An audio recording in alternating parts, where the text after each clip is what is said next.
વિવિધ ભૂમિ વિસ્તાર વિશે માહિતી મેળવી, તો ચાલો હવે આપણે આપણા ભારત દેશની આબોહવા વિશે માહિતી મેળવીએ કે ભારતની આબોહવા કેવી છે. ભારતની અંદર વિદ્યાર્થી મિત્રો આપણને ખ્યાલ છે કે અલગ અલગ પ્રાંતનો બનેલો આપણો દેશ છે અને અલગ અલગ પ્રાંતની અંદર રહેલો જે ભૂમિ વિસ્તાર છે એ પણ અલગ અલગ જોવા મળે છે, જેને કારણે ત્યાંની આબોહવા છે, ક્યાંક દરિયા કિનારો છે, ક્યારેક બરફથી છવાયેલા શિખરો છે, ક્યારેક નદીઓના મેદાનો છે, તો જેને કારણે વાતાવરણમાં પણ ફેરફાર જોવા મળે છે. વિદ્યાર્થી મિત્રો, વાતાવરણની અંદર જે રોજિંદા ફેરફાર થાય એને આપણે હવામાન કહીએ છીએ, પણ કોઈ પણ સ્થળનું જે હવામાન છે, આ હવામાનના છેલ્લા 30 વર્ષની કોઈ સરેરાશ પરિસ્થિતિ આપણે જાણીએ કે સરેરાશ છેલ્લા 30 વર્ષમાં અહીંયા હવામાન કેવું રહ્યું, તો આ છેલ્લી 30 વર્ષની સરેરાશ પરિસ્થિતિને આપણે આબોહવા કહીએ છીએ. ક્યાંક આપણને ભારતની અંદર ક્યાંક આપણને ગરમીનું પ્રમાણ વધારે જોવા મળે છે, તો ક્યાંક ઠંડી વધારે જોવા મળે છે, તો ક્યારેક આપણને આકાશ છે આખું વાદળ છાયું હોય એવું લાગે છે, જ્યાં ઇમેજની અંદર આપણે જોઈ શકીએ. ભારતની અંદર આબોહવાની વાત કરીએ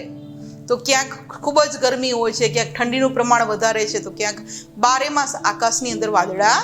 છવાયેલા જોવા મળે છે. સૂર્ય છે ક્યારેક વાદળો પાછળ ઢંકાઈ જાય છે, તો પવનોની સ્થિતિ પણ અલગ અલગ જોવા મળે છે. આ બધી જ બાબતો છે આપણને રેડિયો કે ટીવી દ્વારા જાણવા મળે છે, કારણ કે રોજ જો આપણે સમાચાર વિદ્યાર્થી મિત્રો જોતા હોય તો સમાચારના અંતે આપણને આજનું હવામાન કેવું રહેશે એની આગાહી આપણને કહેવામાં આવે છે કે ભાઈ કેવી હવામાન છે, તો અહીંયા આપણને ઠંડી થશે, ગરમી થશે, આકાશી વાદળથી છવાયેલું રહેશે, સૂર્ય દેખાશે નહીં દેખાય, પવન કેવો ફૂંકાશે, આ બધી જ વિગતો છે આપણે ટીવી કે રેડિયો દ્વારા જાણી શકીએ છીએ.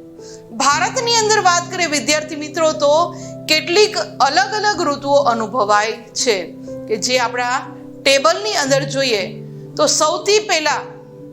શિયાળો ઋતુની વાત કરીએ તો શિયાળા ઋતુની અનુભવ આપણને ક્યારે થાય તો કે ડિસેમ્બરથી લઈને ફેબ્રુઆરી મહિના સુધી આપણને ઠંડીની ઋતુનો અનુભવ થાય છે. ત્યારબાદ ઉનાળાની ઋતુની વાત કરીએ તો માર્ચ મહિનાથી લઈને મે મહિના સુધી ગરમીની ઋતુ હોય છે, એટલે કે ઋતુ એકદમ ગરમ હોય છે. અને ચોમાસાની વાત કરીએ તો જૂનથી લઈને સપ્ટેમ્બર મહિના સુધી વર્ષા ઋતુ એટલે કે વરસાદની ઋતુ અહીંયા જોવા મળે છે. અને ત્યારબાદ પાછા ફરતા મોસમી પવનોની ઋતુ એ ઓક્ટોબરથી નવેમ્બર મહિના સુધી એટલે કે શરદ ઋતુ અથવા તો એને નિવર્તન ઋતુ તરીકે પણ ઓળખવામાં આવે છે, જે આપણે જોઈ શકીએ છીએ. ભારતની અંદર આ રીતે કુલ 4 ઋતુઓ આપણે જોઈ શકીએ છીએ, જેમાંથી આપણે શિયાળો, ઉનાળો, ચોમાસું તો આપણને ખ્યાલ જ છે કે આપણે એનો અનુભવ ઋતુનો બદલાવ થાય એટલે તરત જ ખબર પડે છે વાતાવરણની અંદરથી, જે આ ઇમેજમાં આપણે જોઈ શકીએ છીએ.